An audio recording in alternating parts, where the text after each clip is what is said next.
لا ما عاد يرعبني ظلم يهددني لا شيء أخسره. السلام علیکم ورحمۃ اللہ وبرکاتہ. میرے پیارے دوستو، شادی کرنا جہاں سنت نبوی صلی اللہ علیہ وآلہ وسلم ہے، وہاں پر یہ ایمان کی تکمیل کا ذریعہ بھی ہے. اسے انسان امت محمدیہ میں اضافہ کر کے حدیث نبوی پر عمل کرتا ہے. آج اس ویڈیو میں آپ کو جلد شادی کا وظیفہ بتاؤں گا.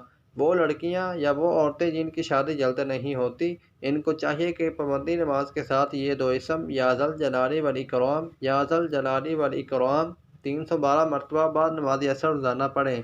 اس کی آپ کی شادی کے اسباب بھی پیدا ہو جائیں گے اور نیک خاوند ملے گا.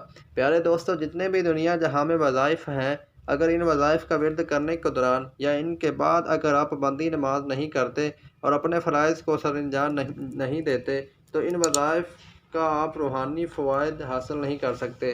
یعنی کہ جب بھی آپ وظائف اور ورد وغیرہ کریں تو ان کے ساتھ بھی پابندی نماز کریں اور ان کے کرنے کے بعد بھی آپ پابندی نماز لازمی کریں، ورنہ آپ کو ان کے کوئی بھی روحانی فوائد حاصل نہیں ہو سکتے. اللہ تعالیٰ آپ کا حامی و ناصر ہو. نماز کی پابندی کرتے رہیں. والسلام.